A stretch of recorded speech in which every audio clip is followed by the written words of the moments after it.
the Honorable Senior Vice Chair, Congressman Romeo Acop, sir. Honorable Jose Bong Teves Jr., sir. Honorable Salvador Prieto, sir. And Honorable Bonifacio Bosita. The head of the PNP delegation, my boss, Police Major General Leo Francisco, sir. Fellow workers in the government, the stakeholders in the firearm industry, the shooting community, other guests, ladies and gentlemen, good morning.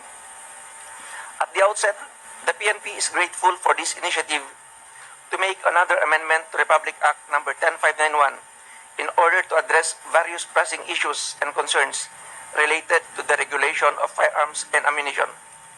This amendment will also ensure that the law remains responsive to the current and future needs of licensed citizens as well as the industry.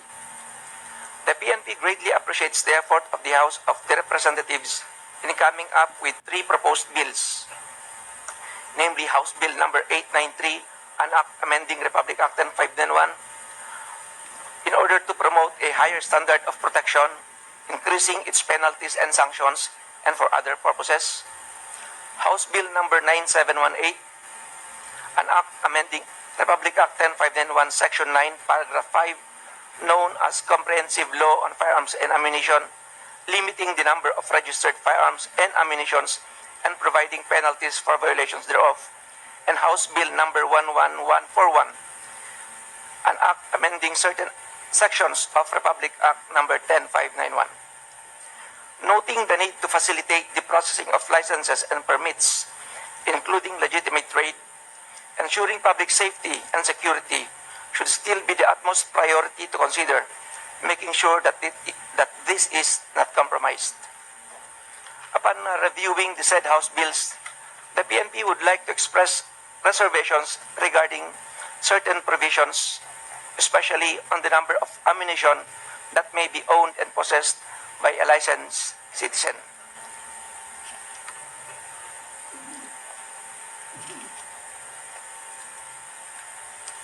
With this reservation, however, the PNP is open to further discuss the details of this concern with the end view of having a consensus that will not compromise public safety and security and taking into consideration our social responsibility as a good and law-abiding citizens of this country. To give ample time for the deliberation today, Mr. Chair, we wish to give our comments and recommendations as we go along with the discussions on the provisions of the House bills. Moreover, due to the interest of time, we humbly appeal to the Honorable Committee that the official position paper of the PNP will be submitted at a later date to include our comments and recommendations and to give us time to get consensus from our leadership. Thank you, and once again, good morning po. Yes, maraming salamat, Gerald Dilan. While I was comparing with my partner, Congressman Acop and Senator Bosita. Kasi nagkaroon tayo ng issue dyan nung hearing namin po about those foreigners who are owning guns, no? Kasi maraming balita that can you kindly give us an estimate on how many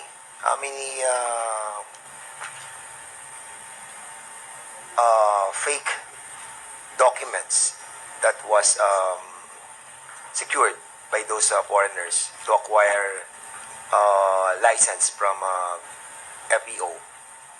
Kasi sa PNP nakakuha si Tony Yang di ba? You remember the issue about this Tony Yang? Yes, sir. So, bakit po siya nakakuha ng license, pero alam naman po natin na, well, siguro hindi nyo alam, pero foreigner siya, di ba? So, can you kindly explore this issue? Kasi kung si Tony Yang ay isa lamang doon sa mga hindi Pilipino na nakakuha, what more yung iba pang mga foreigners? Sige, sir. Yes, sir. Nag-submit po si Mr. Tony Yang ng mga requirements gaya ng birth certificate, yung license niya, driver's license. So, apparently, yung evaluators natin, sir, these were authentic documents. Kaya po, nag-proceed po yung application niya, sir. Is there any no other way for the licensing authority to validate the authenticity of those licenses that required by your office? Kasi katulad nun, no? What are the requirements needed para po basta ba magdadala na lang sila ng driver's license or birth certificate? And per se, kung nai-produce na yun, that's it. You don't need to validate it anymore. Based dun lang po, sir, sa isinasubmit nilang documents, Yun lang pinagbabasihan. yes, sir. But ang process po, sir, is dapat po i-present yung original document, sir, when claiming the ID. So wala pa tayong tinatawag na automated system on these requirements. Like for example, kung ang requirement nyo is birth certificate, wala pa tayong understanding or undertaking with PSA or the LTO with regards to this authenticity of these documents that was submitted to FEO. Wala pa po, sir, but we have efforts towards that end, sir. Kasi kung, for example, ako, foreigner ako, tapos magsasubmit ako sa inyo, do I need to be present when submitting all these documents like driver's license, birth certificate? Do Yes, I sir. have to be present? Yes, sir. Kailangan present ka. Opo, sir. And then, from that document, yun lang ang pagbabasehan natin kung i-issue natin sila ng ano. Yes, sir. So, para nagkaroon tayo ng failure on this matter, no? Kasi we have found out doon sa hearing namin na hindi po siya Pilipino. The chair would like to acknowledge the presence of Congressman Rinante Alugancia. So, ano po, ano nangyari po doon sa mga lisensya na na-issue natin kay Mr. Tony Yang? It was revoked, sir. So, how many more foreigners, no, na na-revoke natin ng mga lisensya? Around 40, sir. 40? Yes, sir. So far, 40 pa lang. But meron pa po tayo mga ibang tinitignang mga personalities. Yes, sir. Continuous po yung effort natin, sir, na mag-validate po, sir. How about yung mga brothers ni Mr. Tony Yang? Sila Michael Yang, sila ano? Na-issuean ba natin sila ng mga licenses? No, sir. Wala. Yes, sir. We checked already on that matter, sir. And that is one of the provision of the bill na need to be addressed, no? Yes. Yung mga ganito.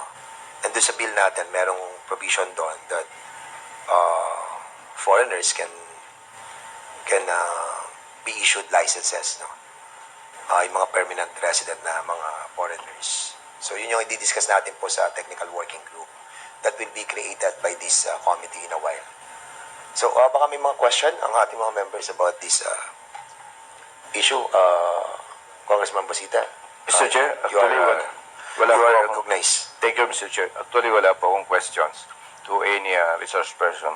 Mr. Chair, may I move to create technical working group? We will be asking muna yung ibang pang-resource yes. person. Sorry, And then Mr. we'll Chair. be, we'll Yes, be recognizing you. So, Mr. Chair, excuse me. yes, go ahead. Anyway, sayang naman yung time na binigay niyo sa akin. Mr. Chair, pwede po bang malaman sa FEO? Currently, more or less, may data po ba kayong dala kung ilan yung licensed firearms? Yes, sir. We have data on that, sir. May we know how many? The universal data, sir, is around 2.7 million po, sir. Registered firearms, license. Yes po, sir. Okay. 2 point. To be exact, sir, 2,752,539 po, sir. Yes. Mr. Chair, maray bang malaman, meron bang loose firearms? Siyempre. Yes, sir. based on your data, how many lost firearms?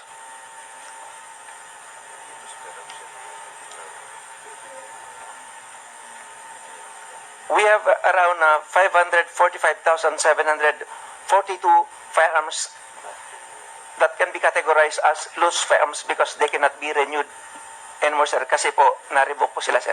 Okay, so if we have a list of lost firearms, and that is more than 500,000? Tama? Yes, sir. Okay. Meron po ba kayong accomplishment periodically? Yes, sir. Meron po, sir. Meron po ba dyan? Like, for example, Mr. Chair, today is January 13. So, last December, ilan po ang accomplishment ninyo against loose firearms? Sir, we'll submit po, sir, yung data after this meeting, sir.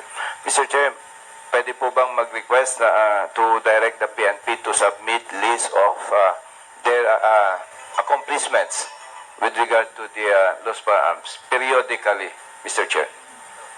Okay, the PNP is hereby directed to submit to us ASAP the list of the accomplishment regarding doon po sa mga loose firearms. Yearly. Am I correct? Monthly, Mr. Chair. Monthly. Okay. Para maging basis po natin sa technical working group that we will be creating in a while. Okay? PNP? Klaro po. Yes, sir. Thank you, sir. Pwede po bang malaman, Mr. Chair, kailan isasubmit ng PNP?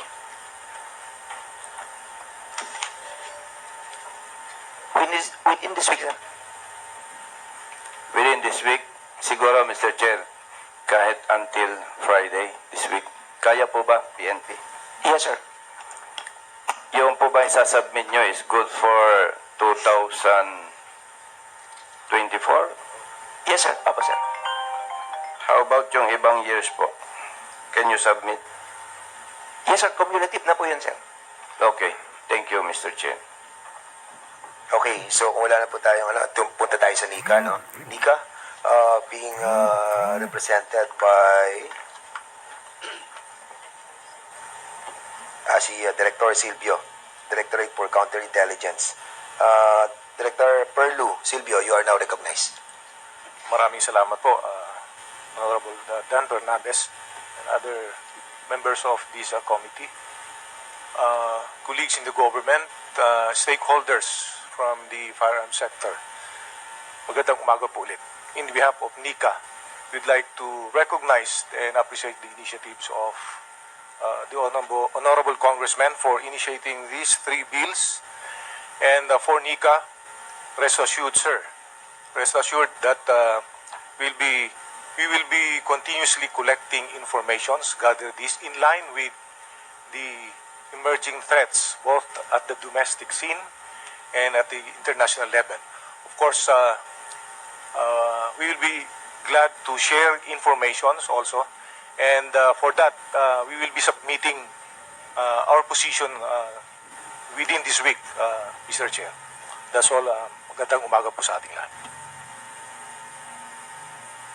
Okay, so thank you so much, Nika po. Have you submitted a position paper in this matter? Masabi ko po, Within within this week po. Okay, please. Alright, so the next resource person is Ambassador? No. Attorney Martin B. Ontog, the Chief for Legal and International Affairs of the Office of the Special Envoy on Transnational Crime. Sir, you are recognized. Thank you very much, Mr. Chair. On behalf of the Special Envoy on Transnational Crime, a pleasant morning to the chairperson and the members of this committee, as well as the stakeholders and colleagues in the government. Good morning. First of all, Mr. Chair, upon review of the three House bills introduced, we took notice that some provisions take steps toward enhanced firearm regulation, prioritizing safety and accountability. In contrast, there are also provisions that risks undermining these gains by prioritizing individual convenience over public safety and security. Collectively, these bills highlight the ongoing need for a balanced, evidence-based approach to firearm regulation and legislation that prioritizes societal welfare over individual firearm privileges. From the perspective of the transnational crime prevention, some provisions in the House bills provide opportunities to enhance firearm regulation and align with international standards. However, some provisions push for a relaxed regulations that risks undermining these efforts and could inadvertently contribute to the proliferation of firearms and ammunition in the transnational black markets. Your Honor, if we may, this committee should prioritize a robust public safety, monitoring mechanisms, and adherence to global standards to prevent the Philippines from becoming a hub for transnational weapons trafficking. That would be all, Your Honor. Mukhang advance kayo sa inyong position paper, and thank you for Yes, this. Your Honor. We were discussing about the position paper that you have submitted to us. So thank you for that. It will give us more flexible room para we can adapt a more adaptive bill, no, dito sa ginawa po nating sponsorship do sa House Bill number 11 or 11141. Okay, so sunod na po natin yung firearm dealers and manufacturers. So we have invited also the owner of Armscore. So ang sino ba owner?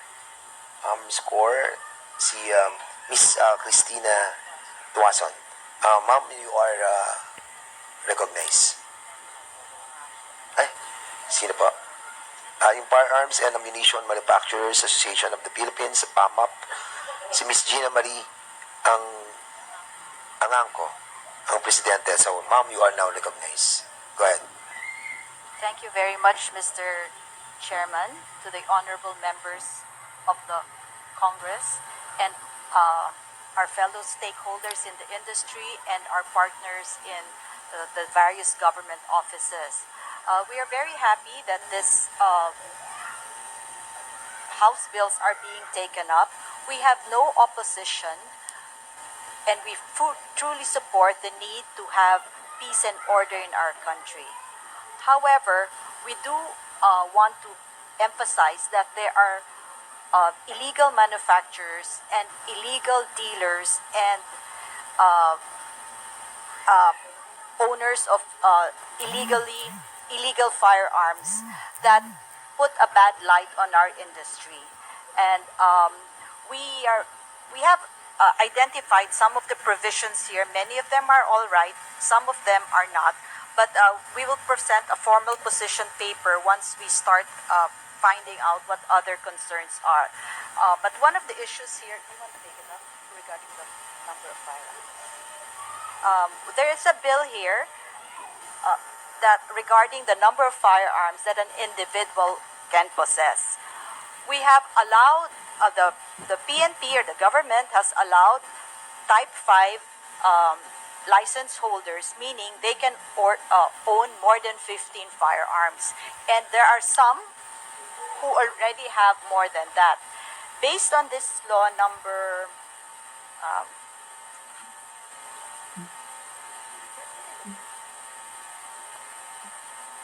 no, it was here. Here. 9718, type 5 is being reduced to 20 firearms, and the balance of the firearms in excess of 20 are supposed to be surrendered without compensation. It was allowed, and so these people are not the ones who have committed the crimes. Based on, I know the intent of this is to prevent election-related violence and other crimes, but based on statistics we've heard, because I think in one hearing in the Senate, the PNP was asked for statistics on firearms involved in crime.